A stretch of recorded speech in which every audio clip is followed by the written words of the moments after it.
Human rights is, geez, that's a good question. Human rights. Well, that's a tough one. Wow. Права человека. I don't even know how to give that a definition. I would probably have to do a little bit of homework or something. Any right that I think just as a normal, human, The rights that humans have.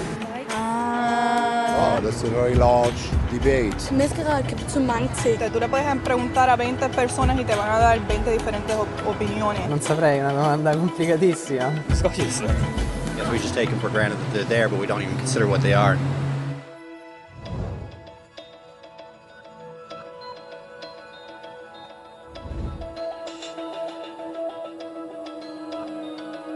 Los derechos humanos son los derechos que tienes simplemente por ser humano.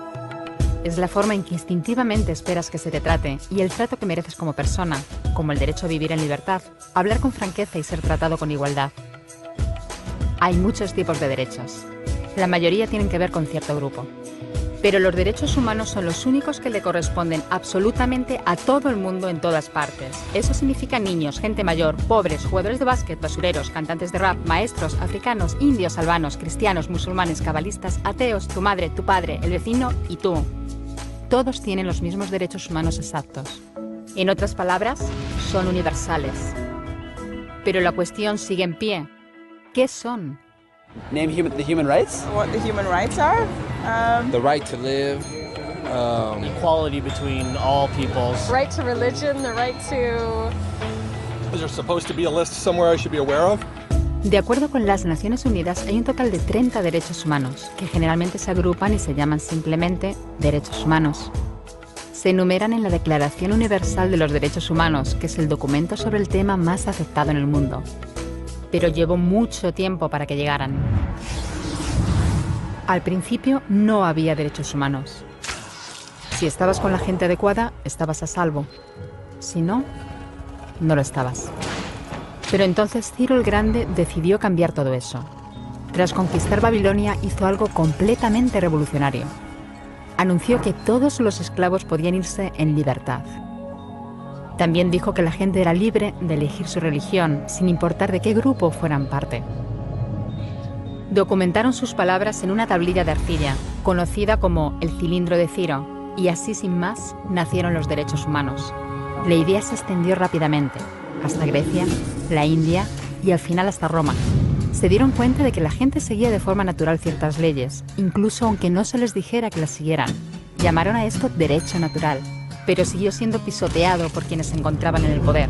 No fue hasta 1000 años más tarde en Inglaterra donde finalmente hicieron que el rey estuviera de acuerdo en que nadie podía invalidar los derechos de la gente, ni siquiera un rey. Los derechos de la gente fueron finalmente reconocidos y estaban ahora a salvo de los que estaban en el poder. Hasta cierto punto. Todavía hizo falta que un grupo de rebeldes británicos declarara su independencia antes de que el rey entendiera que todos los hombres han sido creados iguales. Es decir, no es que a él le gustara la idea, sino que no pudo pararles, y así nació América. Los franceses siguieron inmediatamente con su propia revolución por sus propios derechos. Su lista era más larga e insistían en que esos derechos no eran solo inventados, eran naturales. El concepto romano de derecho natural se había convertido en derechos naturales. Por desgracia, no todo el mundo estaba tan entusiasmado. En Francia, un general llamado Napoleón decidió derrocar la nueva democracia francesa y se coronó a sí mismo emperador del mundo. Y casi tuvo éxito. Pero los países de Europa unieron fuerzas y lo derrotaron. Y los derechos humanos eran una vez más un tema candente. Se redactaron acuerdos internacionales garantizando ampliamente muchos derechos por toda Europa, pero solo a través de Europa. El resto del mundo de alguna forma todavía no cualificaba. En vez de eso fueron invadidos, conquistados y consumidos por los enormes imperios europeos. Pero entonces un joven abogado de la India decidió que ya había sido bastante. Se llamaba Mahatma Gandhi y frente a la violencia insistió en que toda la gente en la tierra tenía derechos. No solo en Europa. Al final, hasta los europeos empezaron a estar de acuerdo. Pero no iba a ser tan fácil. Habían estallado 2 guerras mundiales. Hitler exterminó a la mitad de la población judía de la Tierra en los horrorosos campos de muerte nazi. En total, 90 millones de personas habían muerto. Nunca los derechos humanos habían estado tan horriblemente cerca de la extinción. y nunca había estado el mundo tan desesperado por un cambio. De forma que los países de la Tierra hicieron causa común y formaron las Naciones Unidas. Su propósito básico era reafirmar la fe en los derechos humanos fundamentales, en la dignidad y el valor de la persona humana. ¿Pero qué eran los derechos humanos? ¿Eran las proclamaciones de Ciro? ¿El derecho natural de Roma? ¿Las declaraciones de Francia? Todo el mundo parecía tener una idea ligeramente distinta de lo que deberían ser los derechos humanos. Pero bajo la supervisión de Eleanor Roosevelt, finalmente se pusieron de acuerdo en una serie de derechos para absolutamente todo el mundo. La Declaración Universal de Derechos Humanos. El concepto francés de los derechos naturales se había convertido finalmente en los derechos humanos. Así que, en resumen, al principio solo unos cuantos afortunados tenían derecho alguno, hasta que uno de ellos decidió, oye, otra gente también debería tener derechos, lo que fue estupendo, salvo que no todo el mundo estuvo de acuerdo. Y solo que llevó unos cuantos miles de años de lucha, declaraciones y más lucha hasta que finalmente todo el mundo estuvo de acuerdo en que los derechos humanos deberían ser para todos. Y vivieron felices y comieron perdices. Salvo que hay un pequeño problema.